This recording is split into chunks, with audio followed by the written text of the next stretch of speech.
Hi, everyone. I'm Dr. Hannah Rawiszer, and I am a client journey strategist. This is actually the first of what I'm planning to make a weekly Wednesday conversation here on LinkedIn and YouTube. Nothing fancy, no PowerPoint, just 10 to 15 minutes each week talking about some of the things I notice in service-based businesses and hopefully giving you something to think about in your own. And today I want to start with a really simple question. Why does running your business feel harder than it should? And I want to offer this response. It's usually because we notice the frustration before we understand what's actually causing it.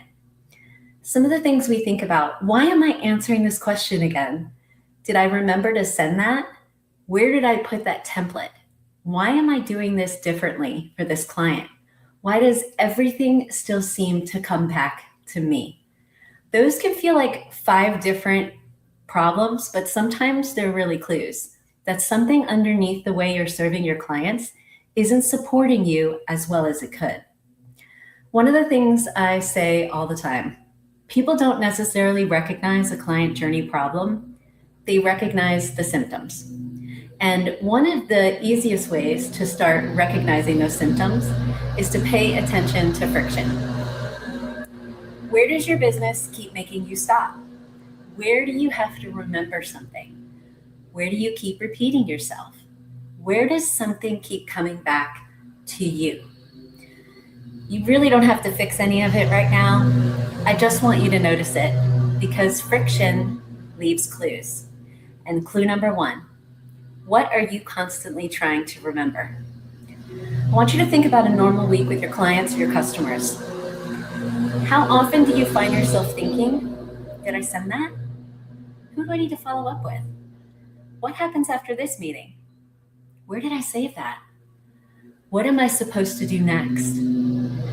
None of those things by themselves sounds particularly overwhelming.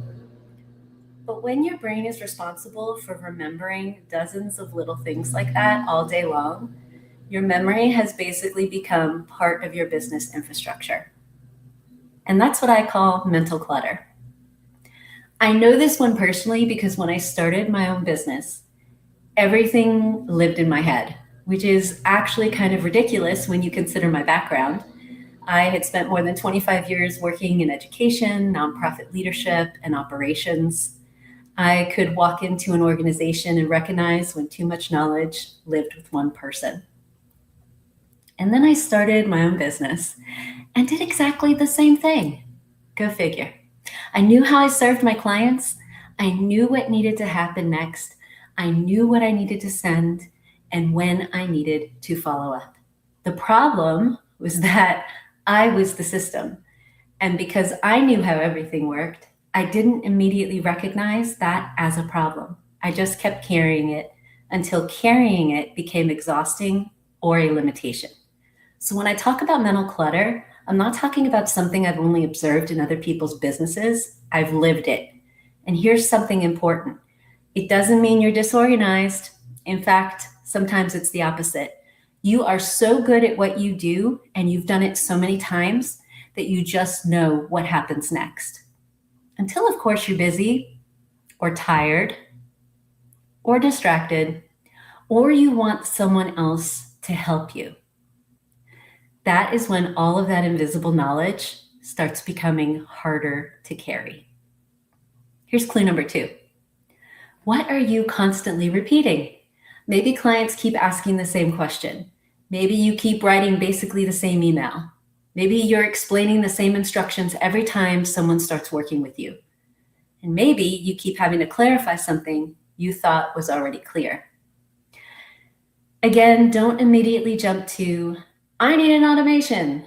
Just notice the repetition, because if the same question or task keeps coming up or showing up, that's information for you.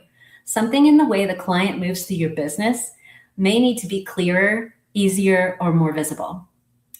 So I worked with an established business owner who already had a team member and 3 different services.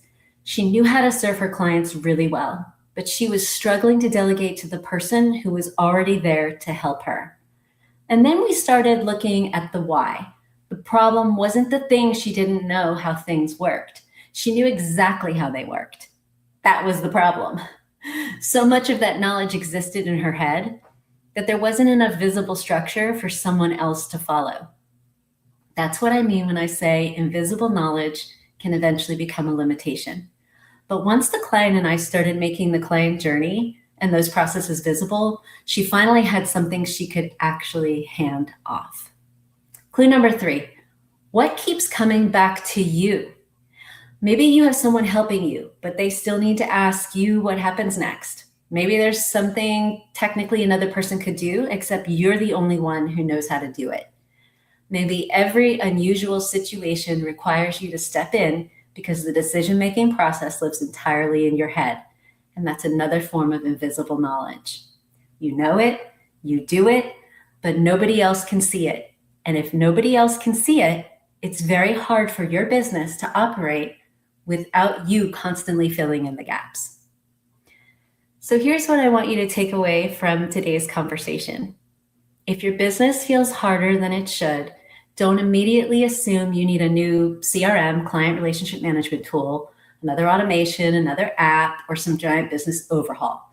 I want you to start noticing the friction. I want you to ask yourself, what am I constantly repeating? What am I constantly trying to remember?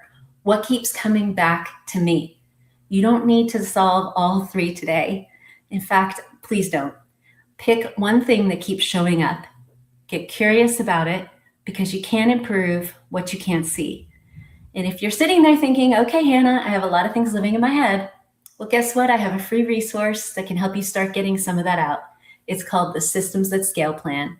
It's a free 5-day email course that will help you start looking at how clients move through your business, connect some of those scattered pieces you already have, and begin creating more visible structure without overhauling everything.